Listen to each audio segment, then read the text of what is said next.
चंद्रशेखर आजाद और रोहिणी घावरी के बीच का विवाद थमने का नाम नहीं ले रहा है। आपको बता दें कि चंद्रशेखर आजाद ने अभी तक इस मामले पर कोई भी बयान नहीं दिया। और बड़ी बात तो यह है कि इतने गंभीर आरोप लगाने के बावजूद रोहिणी घावरी ने अभी तक कोई भी एफआईआर चंद्रशेखर आजाद के खिलाफ दर्ज नहीं कराई है। इस बीच जो पर्सनल मैसेजेस बातचीत होती थी वो लीक की जा रही है। रोहिणी घावरी ने चंद्रशेखर आजाद और उनके बीच जो बातचीत हो रही थी, पर्सनल बातचीत, उसे भी लीक करना शुरू कर दिया है। कई सारे मैसेजेस इस समय सोशल मीडिया पर वायरल किए जा रहे हैं। दोस्तों, रोहिणी घावरी कह रही हैं कि वो थिंक टैंक है चंद्रशेखर आजाद के लिए।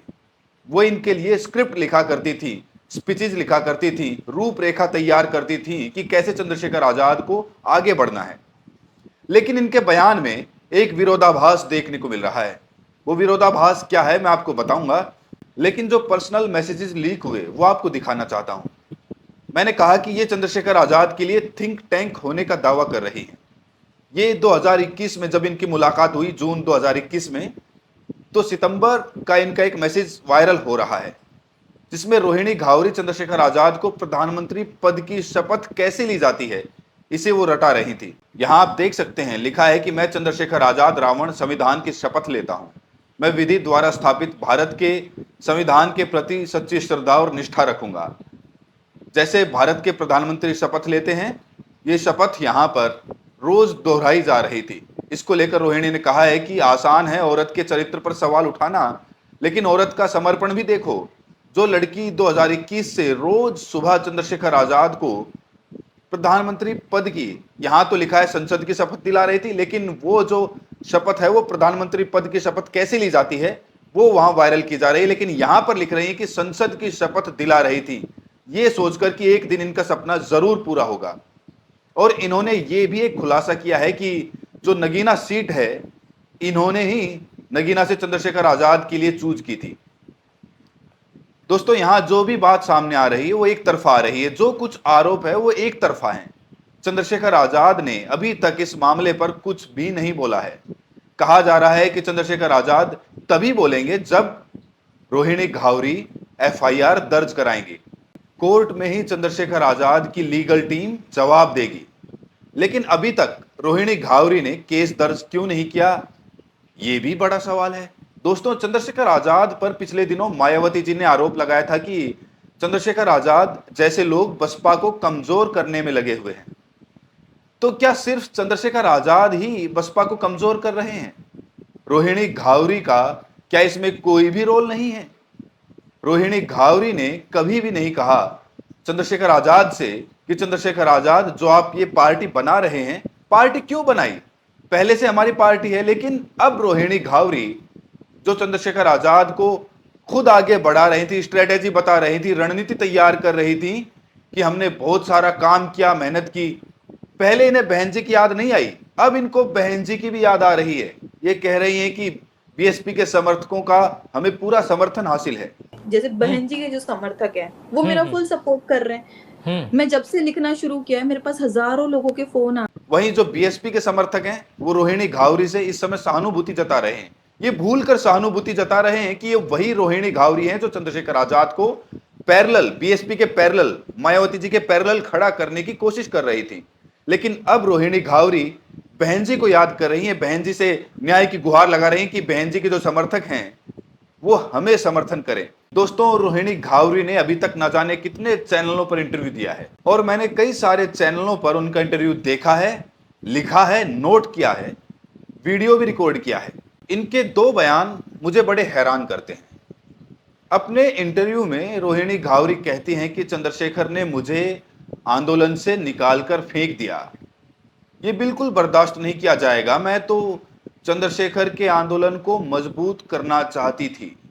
मैं तो चंद्रशेखर आजाद के साथ कंधे से कंधा मिलाकर चलना चाहती थी। मुझे चंद्रशेखर आजाद ने इस आंदोलन से क्यों निकालकर फेंका, ये बहुत गलत हुआ, ये बहुत गलत हुआ। एक तो इस तरह के आरोप लगा रही हैं। तो उसने जब मुझे इतना ज्यादा इस आंदोलन में घुसा दिया तो फिर ऐसे निकाल के मक्खी की तरह फेंका क्यों? वो एक गलती तो फिर रोहिणी घावरी दूसरी जगह ये कहती हैं कि मैं तो चंद्रशेखर आजाद के साथ शादी के लिए ही थी। क्योंकि उसने शादी का प्रॉमिस किया था। शादी के लिए ही हम थे साथ में, वरना एक लड़की फॉरेन में रहकर बिना किसी कमिटमेंट के क्यों रहे। तो दोस्तों यहां पर एक सवाल खड़ा हो रहा है कि रोहिणी घावरी भीम आर्मी के आंदोलन को मजबूत करने के लिए चंद्रशेखर के साथ गई थी या फिर शादी करने का इनका इरादा था। क्या चंद्रशेखर आजाद को मोहब्बत करने लगी थी या फिर चंद्रशेखर आजाद ने इन्हें शादी का झांसा दिया था। एक जगह रोहिणी घावरी ये भी कहती हैं कि चंद्रशेखर आजाद ने कहा कि बाबा साहेब ने 2-2 शादी की थी, मैं भी 2-2 शादी करूंगा, कोई दिक्कत नहीं होगी। उन्होंने मुझसे शादी का प्रॉमिस किया था, वो मुझे बार बार अच्छा। बोलते थे कि बाबा साहब अम्बेडकर ने 2 शादी की थी, तो भी समाज ने उनको महापुरुष माना, तो अगर हम भी कर लेंगे तो उसमें क्या गलती। तो अगर चंद्रशेखर आजाद ने शादी का प्रस्ताव दे ही दिया है तो फिर दिक्कत क्या है, ये भी बड़ा सवाल है। तो धोखा कौन दे रहा है? क्या चंद्रशेखर आजाद शादी नहीं करना चाहते हैं या रोहिणी घावरी ही शादी नहीं करना चाहती? अब इतना ज्यादा रिश्ता बेहतरीन था, बात शादी तक पहुंच गई थी, तो फिर ये रिश्ता टूटा कैसे? कैसे टूटा? किसने तोड़ा? तो रोहिणी घावरी के बहुत सारे बयानों में विरोधाभास नजर आता है। मुझे ये बात समझ में नहीं आती कि रोहिणी घावरी चंद्रशेखर आजाद के साथ क्यों गई थी। शादी करने का इरादा था या फिर आंदोलन में साथ रहने का इरादा था? और अगर 2021 से साथ में जुड़ी थी तो फिर क्या उन्हें पता नहीं था कि चंद्रशेखर आजाद शादीशुदा हैं? इन्होंने ही कहा था चंद्रशेखर आजाद को, इन्होंने तैयार किया था 2022 के चुनाव में।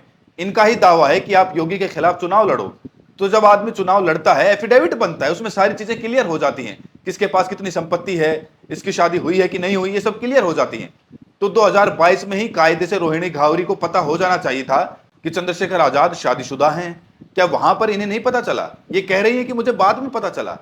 चंद्रशेखर आजाद अपनी शादी से खुश नहीं थे और वो रिग्रेट कर रहे थे कि मैं तो फंस गया हूं, गलती से शादी हो गई है। रोहिणी घावरी इस तरह के आरोप लगा रही हैं कि चंद्रशेखर आजाद अपनी शादी से खुश नहीं थे, इसीलिए वो दूसरी शादी करना चाहते थे। तो दूसरी शादी करना चाहते थे तो मना कौन कर रहा था? दिक्कत कहां आ रही है? ये बड़ा सवाल है, दिक्कत कहां आ रही है। रोहिणी घावरी एक जगह ये भी कहती हैं कि चंद्रशेखर आजाद 2024 में चुनाव हार जाते नगीना का तो स्विट्जरलैंड में सेट हो जाते।